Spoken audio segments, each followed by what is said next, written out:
Hello and welcome to my YouTube channel. My name is Munib, and in this video I'll be discussing with you five important things or you can say tips that actually helped me a lot during my PhD journey. I'm a third year PhD student at Sunburn University of Technology, Australia, and I'll be sharing with you five things, and lastly I will share you another you can say a mechanism or you can say a process that actually helped me a lot throughout my PhD journey so far.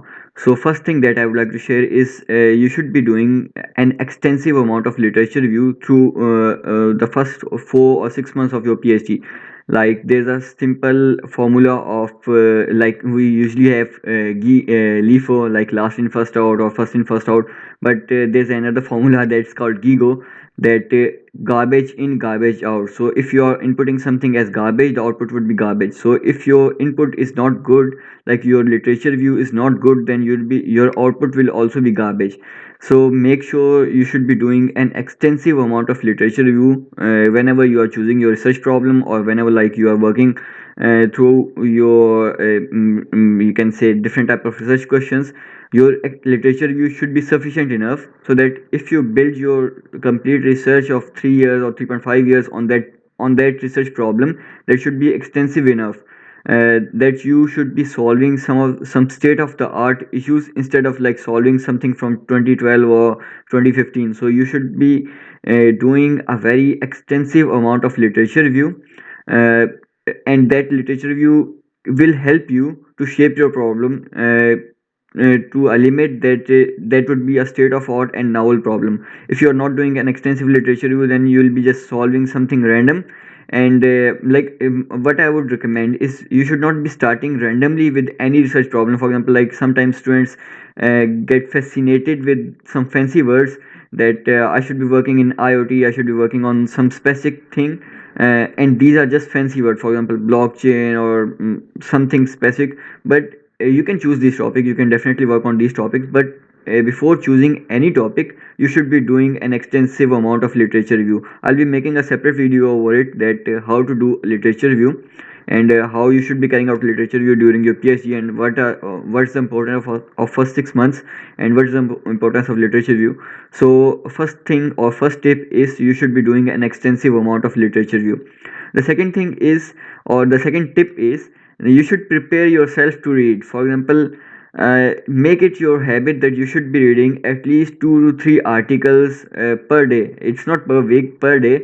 Like it's not like you should be spending your whole day by reading some article and doing nothing, but you can split like 2 hours or 3 hours of your day to read. Like make it your habit, uh, because PhD is all about reading. Even if we say that reading is the oxygen of PhD, that won't be wrong. So make sure to develop this habit of reading. I have a separate video over reading, that what is the importance of reading as well. So make it your habit that you should read and read. So that would be my second tip for all the PhD students that have just started their PhD. The third thing is, uh, you should write down any idea or anything that you want to can say come around afterwards. Like if you're doing, let's say if you're doing literature review and you came across any idea that okay, this idea should, I can resolve this idea, but this problem, but not now, like afterwards, after 1 year of my PhD, or at the time of thesis. Write it down. It is a big lie that you will remember this, you will not remember this. Like you will get indulge in some other reading or some other literature review or any research problem, anything else, and you will forget it. And afterwards you will be just saying that what I have can say what I thought and what was in my mind at that time. So whenever you come across any idea, write it down. What I would do, what I do usually do is I usually email it to myself, and I manage different labels under in my email, that this is the idea that came across while reading this topic, and you can make different labels accordingly. That's my way of preserving any idea. So whenever you come across anything or any idea, write it down. That's the third tip. The fourth tip is you should decide your goals. Like you should be deciding what you want to achieve at the end of your PhD, like how your thesis should look like.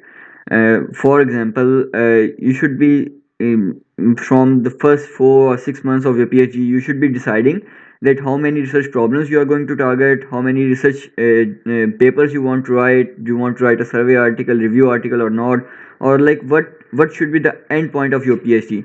And then you should proceed further, because deciding a goal is you can say you will be able to finish that goal. If you'll be just going randomly that if I get some time I'll do this, if I get some time I'll also do this, that's not right. Decide a limit that I will finish my PhD by this specific thing. If I get some time afterwards, I'll do this, but decide a final goal that you will achieve this goal or minimum this amount of achievements towards your PhD. And one thing among these deciding of goals, do also prepare yourself to change. For example, there is a possibility that your supervisor, after 6 months of your work or 3 months of your working over some research problem, your supervisor says that no, this problem is not good right now. Somebody else have addressed it in a better way. So you should prepare yourself or keep yourself open to changes. Like things can change randomly. Even if you do effort for 1 year and your supervisor said that no, we'll be working over something different, so you should keep yourself open to all these changes. The fifth tip, or you can say a technique that I would say suggest everyone, that you should not compare yourself with anyone.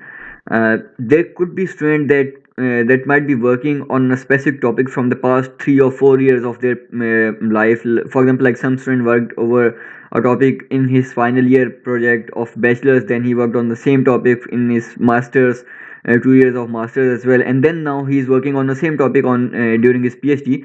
So he definitely will be leading you in the first few years of your PhD. So you should not compare yourself.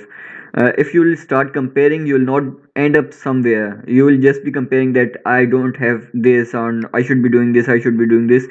So make your own flow, make your own habits, make your own style of working, and decide your goals, and stop comparing yourself with any other PhD student. So everyone has their own journey. Let them continue their journey, and you should not be comparing with anyone else. So these are the 5 tips, and the last thing that I would highly recommend every PhD student to do is to carry out reviews for the journals or the conferences. For example, being a reviewer, I have made a separate video on it, that what's the importance of being a reviewer and how you can become a reviewer for different journals and conferences. But being a reviewer is was one of the most critical thing that actually helped me throughout my PhD journey. That whenever you are critiquing someone's work, like you are saying for someone's work that this thing is not right, or you should amend this thing, you should not include these things in your research paper, or you should not keep these assumption in your research, or you should not be taking these assumption, or you should be taking into account these specific consideration. You end up doing all these things in your work as well. For example, if I say to someone that you should be including a specific factor in your graph, then when I'll be working on my topic, or I'll be writing my research paper, I'll be saying that okay, I gave this comment to the other people that you should be integrating this thing in your work, then why should I not be doing this? So make sure, if you get any chance of reviewing for any journal, any conference, then you should review for it, and try to improve your review profile. You can count your reviews on Publons, and that will be beneficial for you in the future as well. For example, like whenever you're going to win some grants or apply for some research projects and all these things, that's also important. But the reviewing process is also important whenever you are shaping your PhD journey, and you are actually defining your research limits and research problems. That's quite helpful. So I've made a separate video on it. I'll add the link in the description. So whenever you are starting your PhD, I would highly recommend to take into account the above tips that I've mentioned. And good luck for your PhD. Bye bye.